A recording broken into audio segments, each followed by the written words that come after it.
Okay, ladies and gentlemen, everybody please take your seats, buckle up, tray tables up, seat backs forward, because we are getting ready to depart. Let me introduce your pilot for this session. This will be Rosaria Silpo and our co-pilot, Vincenzo Terzi. So again, let's prepare to depart.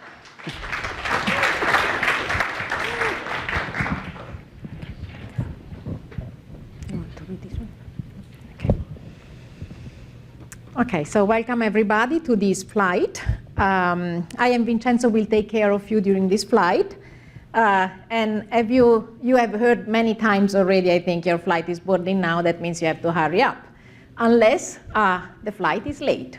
If the flight is delayed, then you walk to the counter and then they tell you, I don't know, there was the fog, there was the snow, the aircraft was delayed, the aircraft is broken, and so on, many issues.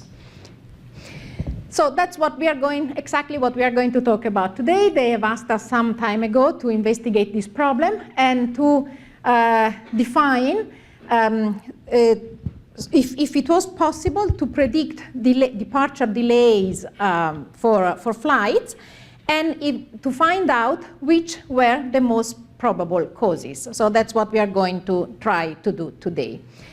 We started with the airline data set that was already cited today. So the airline data set can be downloaded from this link here. The airline data set contains flights information, only flights information. So that means aircraft, departure time, arrival time, delay minutes, departure delay minutes, arrival delay minutes, and things like that. So we have integrated this data set with a number of other information.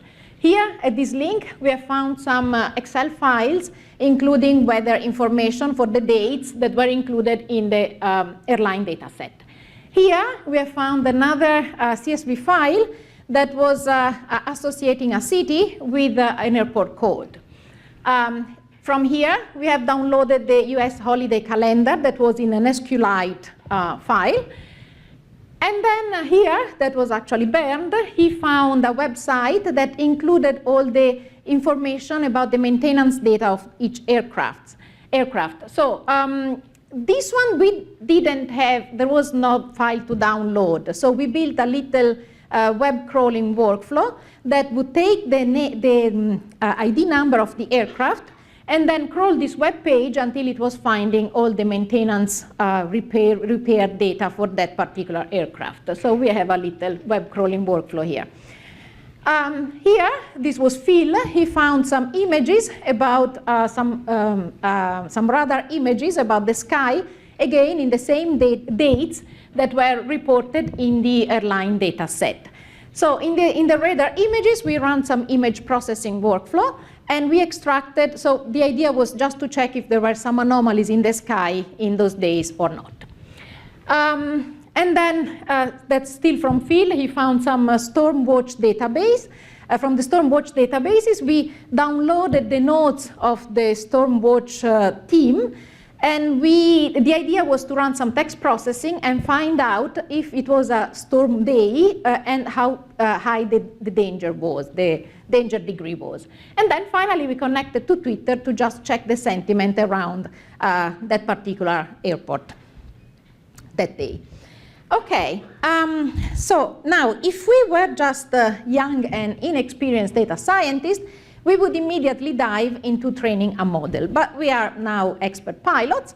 So we decided to first explore our data set visually, so graphically, with some charts and plots. Now, KNIME Analytics platform, since July, offers a lot of a larger variety of JavaScript-based nodes.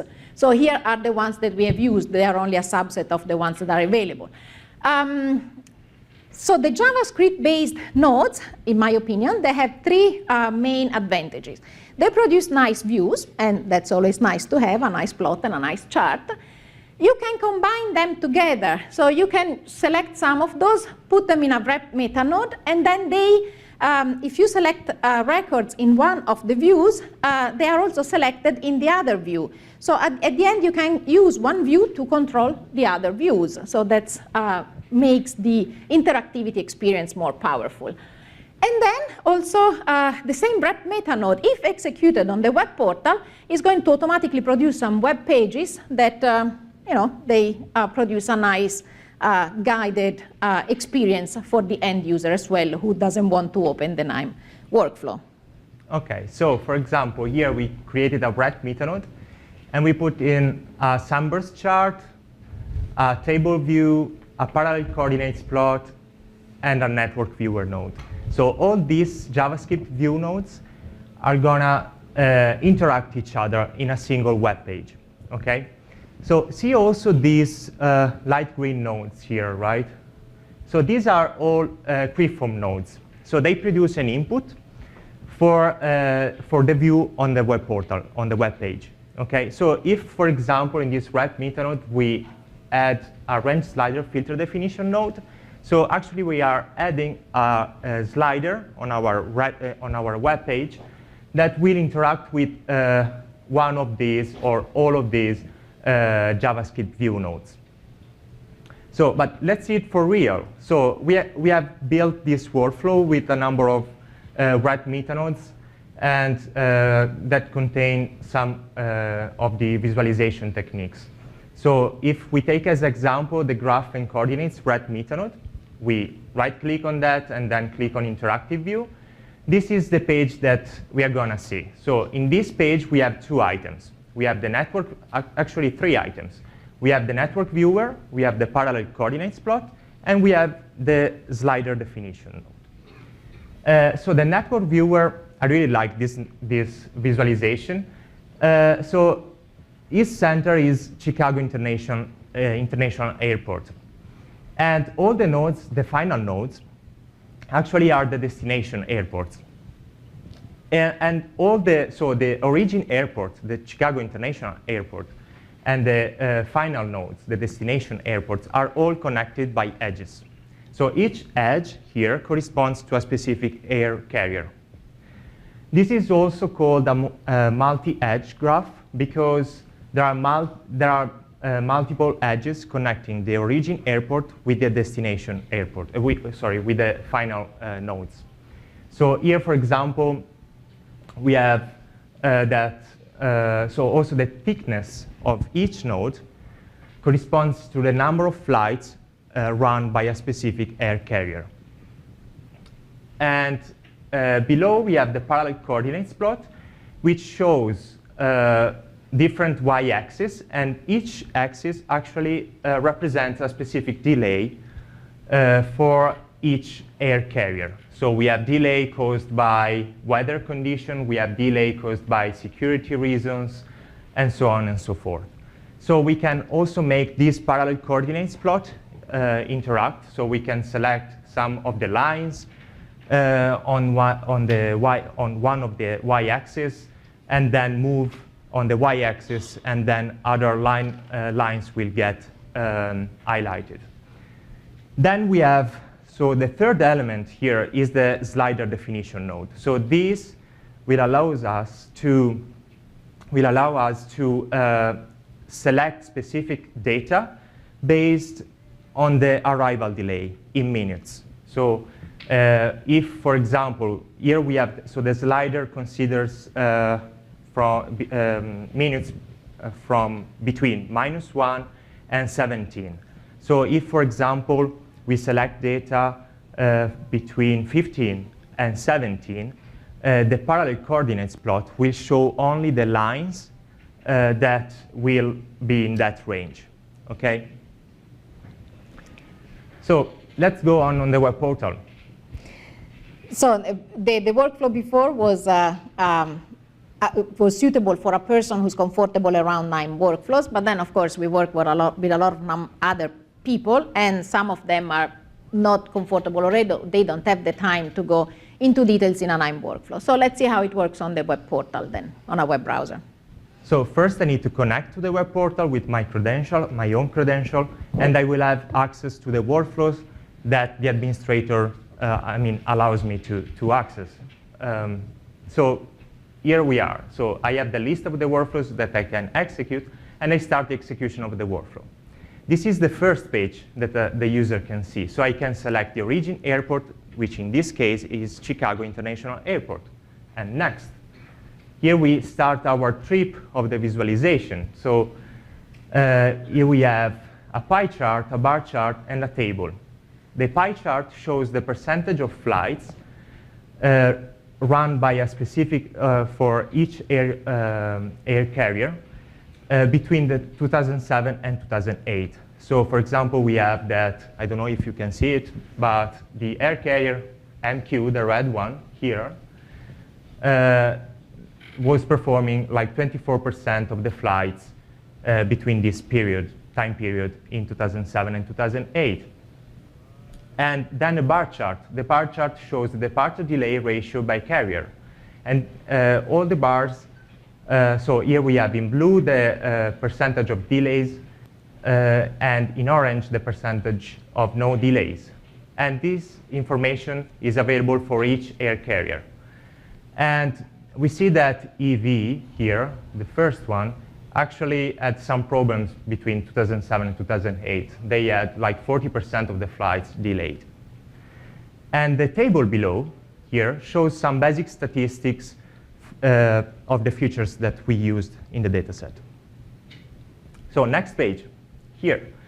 Actually, we create a subset of the dataset that we are using in the shape that we can actually select some of the months available for the years that we are analyzing, so 2007 and 2008. So we click Next, and here we are. So in this page, we have 4 different items. So we have a sunburst chart, we have a line plot, we have a stacked area chart, and then we have a box plot. For this particular page, I recorded a video, so I hope that everything works, and we can start describing it. So the sunburst chart is a really powerful visualization technique because it has different ways to visualize, to make the visualization on it. So we have actually 3 different modes to visualize the sunburst chart. We can do on mouse over on it. We can even select some data and also do a zoom, use the zoom operation or mode. So for example, here, if we mouse over on it, some area gets enhanced, so we can visualize in details what happens for specific values of the variable that we are considering. So let's see here, for example, if we go back. OK, here we have delay, and then the air carrier 00, May 2007, Sunday. And this counts for 0.4% of the total flights. And then we have another example here. Then we can move to the select mode. And here we can, again, select some of the values of the variables that we are considering. And then the other mode is the focusing mode, where we can actually see in details and go deeper in the details of each single value of the variable that we are considering. And on the top here, you can see also the path that represents this zoom. OK, so what else? So here we have also a slider definition node. So we can even inspect the sunburst chart, the visualization of the sunburst chart, based on the data filtered by the slider definition node that represents the long distance flight. OK, so if we scroll down here, we have the line chart and the stacked area chart. So for example, I made an example here where we can visualize the full screen, in full screen mode, the stacked area chart. And then we can see in details each area representing a specific air carrier, since this chart here shows the average arrival delay by day of month. And we can actually operate the filter even outside the full screen mode. So then we can scroll down a bit again, and here we can see the box plot that shows the average arrival delay in quantile boxes for each air carrier. OK, So that's another representation, another page available in the workflow, actually on the web portal. And even in this case, we have different items. We have 2 sliders, we have a scatter plot, we have 2 tables. So the first slider on the left, it shows, allows to filter data based on the departure time. Then we have the other slider that allows to filter based on the months. And then we have the scatter plot here that has on the x-axis departure time, and here we have the distance, I think. And here we have a table that represents or that shows the list of the air carrier that we have in our data set. And finally, here we have a table with some details related for each feature, available in the data set. So even in this case, we have a lot of interactivity. So we can filter based on the distance, or on the departure time, and on the month. And actually, the scatter plot will be will select only the data, will show only the data that have been selected or filtered by the slider definition node. The selection will work also if we select one of the air carrier here. So if we select, for example, the UA here, we are going to see the data related to the UA, so the green one, highlighted or selected. The same interactivity will actually happen also with the table here below. So next page here, and do you remember this? So this is the one that we have seen before, where we have the network viewer and the parallel coordinates plot and the slider definition. So even in this case, we have some interactivity. So we can, for example, for the graph, we can select on a node and move somewhere else, or we can even select a bunch of nodes, an area here that have a bunch of nodes and move them somewhere else. And with the parallel coordinates plot, as Greg showed this morning, we can, for example, move the y-axis somewhere else just to change, the shape of the lines that we are visualizing. Okay, and to conclude the visualization part, we actually have this last visualization. And this page has a map of the United States showing the origin airport, Chicago, and then the destination airports.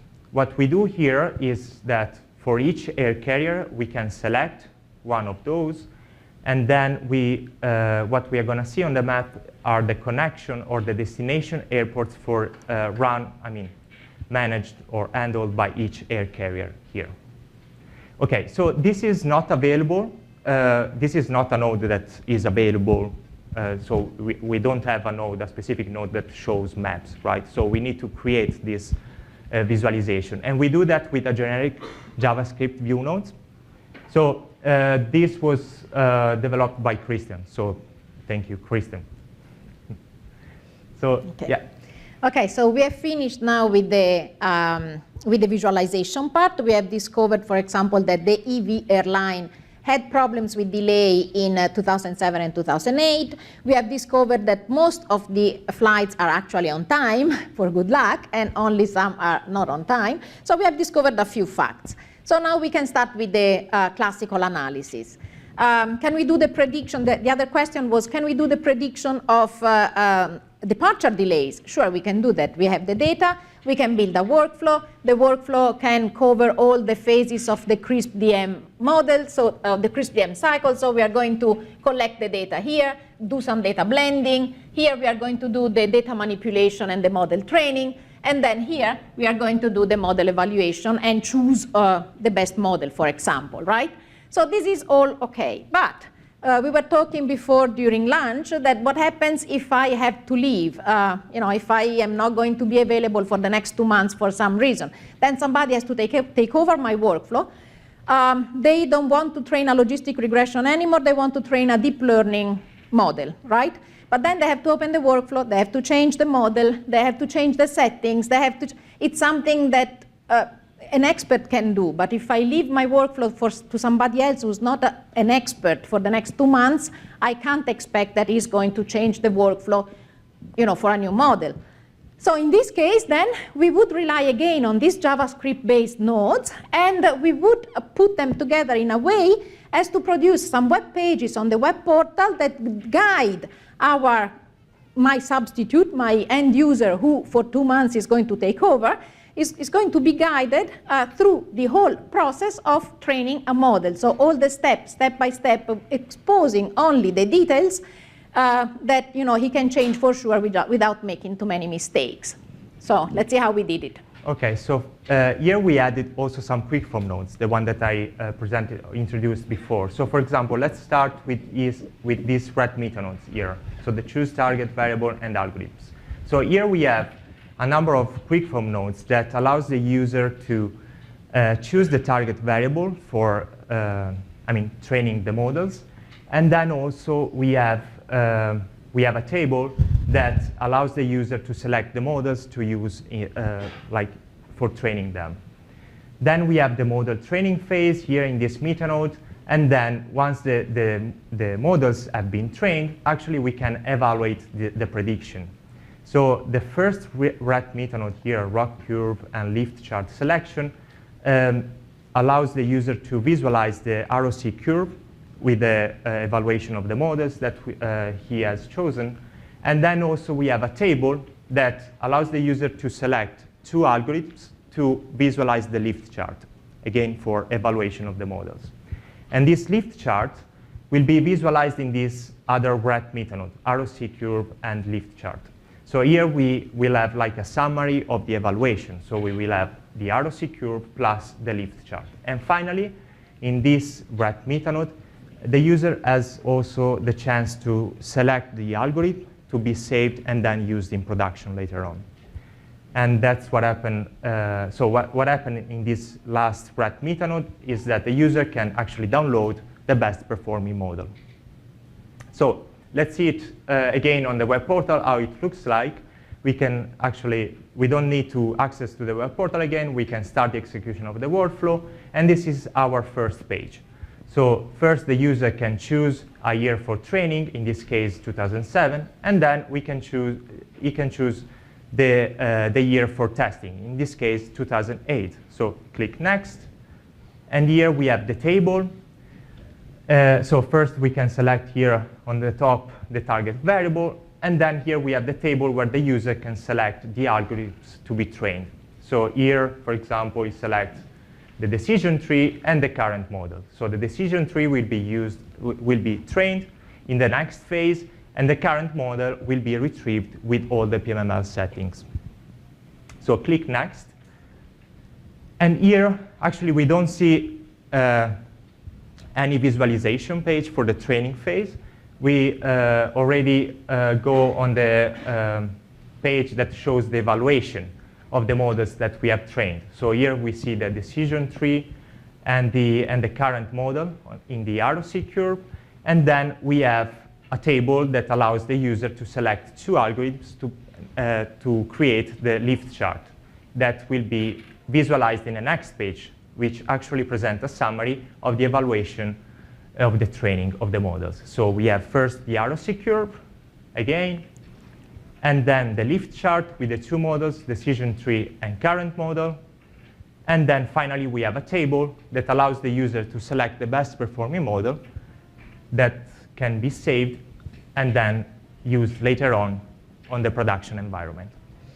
OK, so this sequence of steps is what we call the guided analytics. And it allows this famous end user to run and train a model even if I'm not there or even if his expertise is not that high. OK, so let's move to the next one. OK, so what we are almost at the end. So what we have shown in this flight is that data visualization is important. It's a preliminary step of the data science cycle, and it's important.